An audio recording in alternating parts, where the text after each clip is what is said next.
Good afternoon children, welcome to my YouTube channel. बच्चों, आज हम सॉल्व करेंगे एक्सरसाइज 3.2 का क्वेश्चन नंबर 1 का सेकंड पार्ट। ओके, इसमें बोला है 5 pencils and 7 pens together cost ₹50। 5 pencils और 7 पेन दोनों की टोटल कॉस्ट है ₹50, where as 7 pencils and 6 pens together cost ₹46। और 7 पेंसिल्स और 5 पेन्स की टोटल कॉस्ट है 46। Then find the cost of 1 pencil and that of 1 pen. तो हमें बोला है एक पेंसिल और एक पेन की कॉस्ट फाइंड आउट करो। ओके, तो इसको सॉल्व करते हैं बच्चों। सबसे पहले 1 पेन और 1 पेंसिल की कॉस्ट जो है हम क्या करेंगे, लेट करेंगे। Okay, so let the cost of 1, देखो आपको पहले पेंसिल बोला है तो आपको पेंसिल की कॉस्ट लेट करनी है। 1 pencil be ₹X and cost of 1 pen B ₹Y। एक पेंसिल और एक पेन की कॉस्ट हमने लेट कर ली।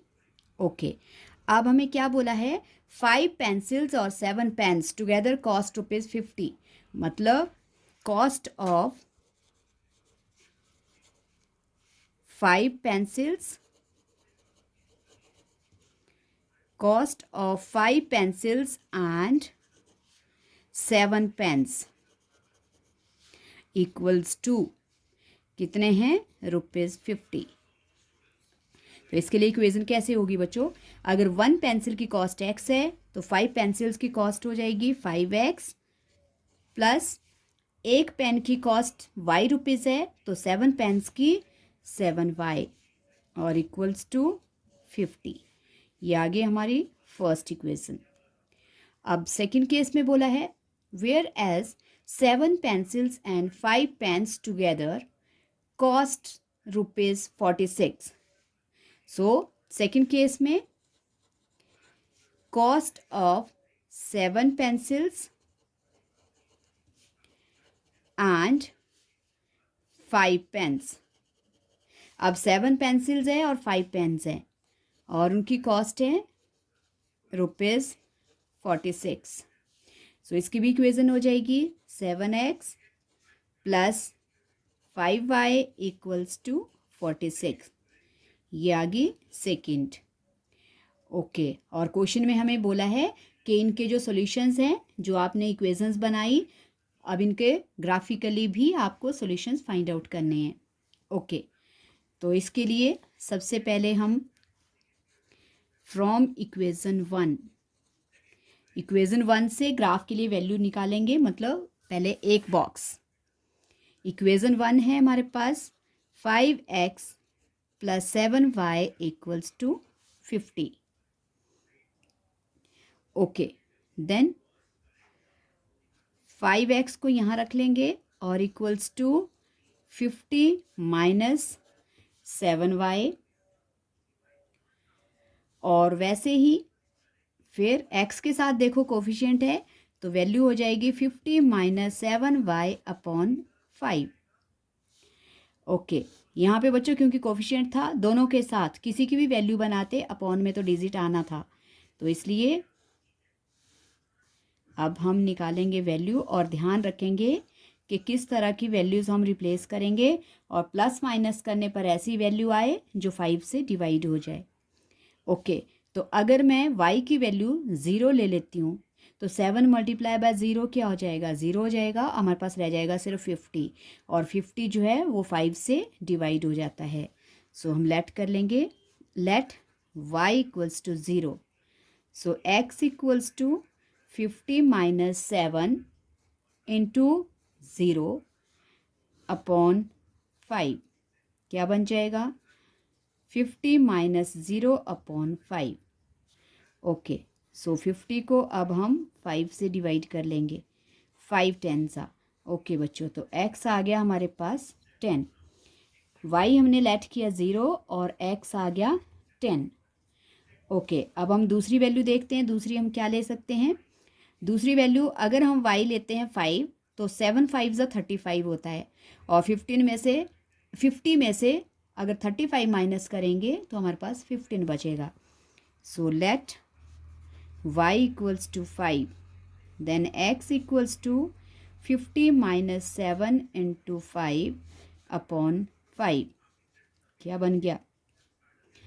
50 माइनस 35 अपॉन 5 इक्वल्स टू 50 में से 35 माइनस हो गया 15 अपॉन 5, 5 1 ज़ा 5 3 ज़ा। ओके बच्चों, तो x की वैल्यू आ गई 3 और y की वैल्यू हमने ली 5, y 5 x 3। ओके, ये हो गया फर्स्ट इक्वेशन से। अब लिखेंगे फ्रॉम, अब सेकेंड इक्वेशन से भी ग्राफ के लिए वैल्यू फाइंड आउट करेंगे। From equation 2। ओके, इक्वेशन 2 है हमारे पास 7x plus 5y equals to 46। Okay, अब बच्चों अब मैं यहाँ पे 5y को इधर रखूँगी और 7x को मैं वहाँ अरेंज करूँगी, और y के साथ कोफिशिएंट है इसलिए 46 माइनस 7x अपॉन हो जाएगा 5। ओके, फिर लेट करेंगे 7 3 ज़ा 21। अगर मैं यहाँ 3 लेती हूँ, x की वैल्यू 3 लेती हूँ तो 7 3 ज़ा 21 होता है, और 46 में से 21 माइनस करेंगे बच्चों तो 25 बचेगा जो 5 से डिविजिबल है।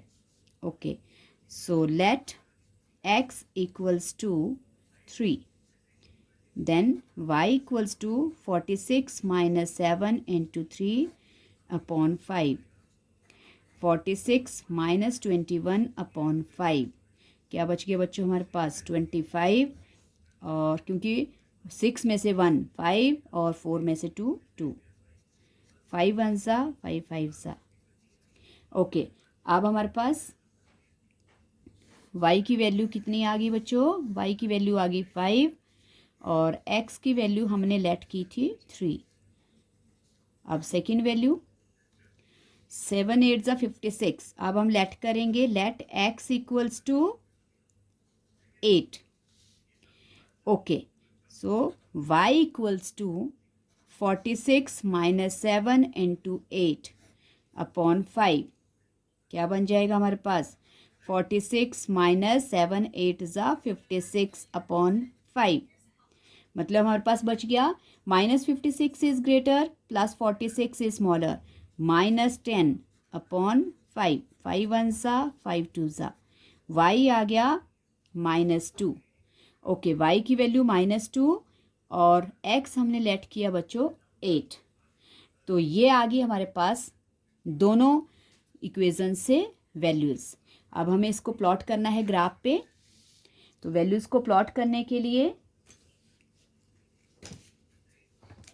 ओके, तो सबसे पहले मेरे पास x की वैल्यू हाईएस्ट है 10। मुझे ग्राफ पे देखना पड़ेगा कि मेरे पास 10 आ रहा है ग्राफ में या नहीं आ रहा है।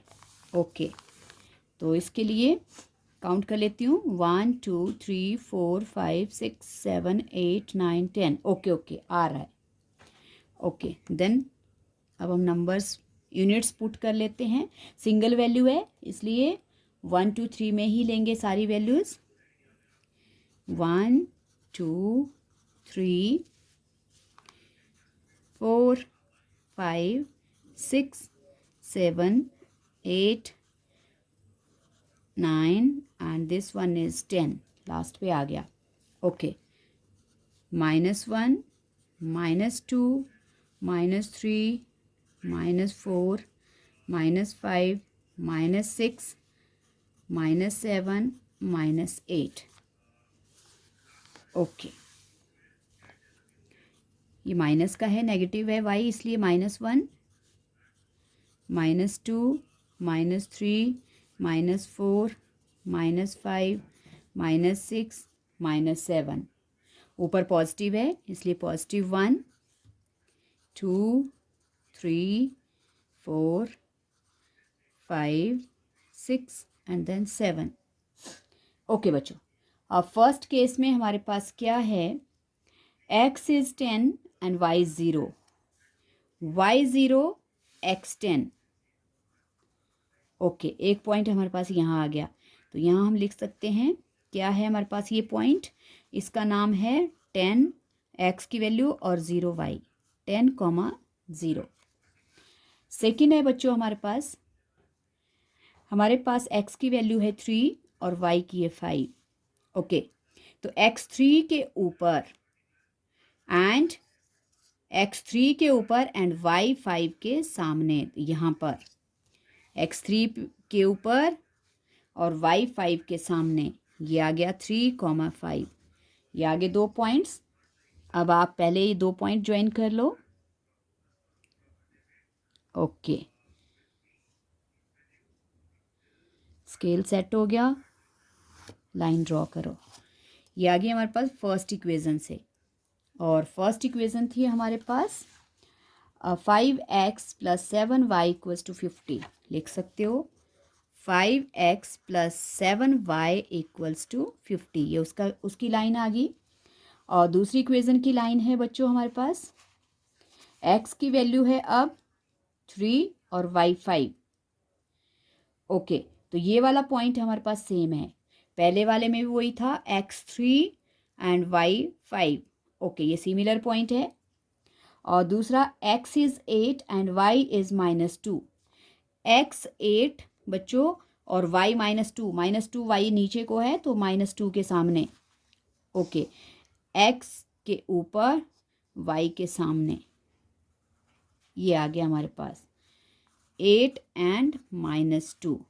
अब हम इन 2 पॉइंट्स को भी ज्वाइन कर लेंगे, क्योंकि इसका पॉइंट पहले वाला वही रिपीट हो रहा है जो फर्स्ट इक्वेशन में था, सो इसलिए ज्वाइन करेंगे इनको. ओके, ज्वाइन करके हमारे पास बन गई बच्चों इंटरसेक्टिंग लाइन. ये इंटरसेक्टिंग लाइंस आ गई, और कहाँ पे इंटरसेक्ट हो रही है, हमारे पास इंटरसेक्ट हो रही है पॉइंट 3 और 5 पर.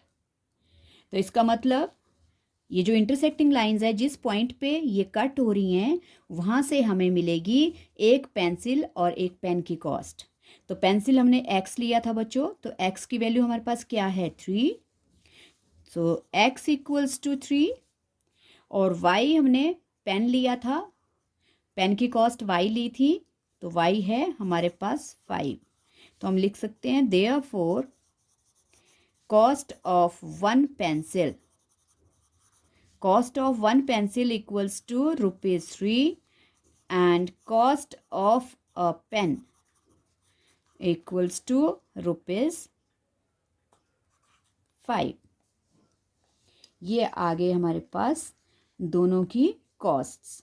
और यहाँ पे भी आप लिख सकते हो ये, या फिर आप आंसर में भी लिख सकते हो जहाँ पे आपने वैल्यूज़ फाइंड आउट की है. सो आई होप बच्चों आपको ये क्वेश्चन समझ आ गया है तो प्रैक्टिस करना, और प्लीज़ वीडियो को लाइक करना, शेयर करना और चैनल को सब्सक्राइब करना. अगर कोई बच्चा नया है तो प्लीज़ चैनल को सब्सक्राइब ज़रूर करना. Thank you so much.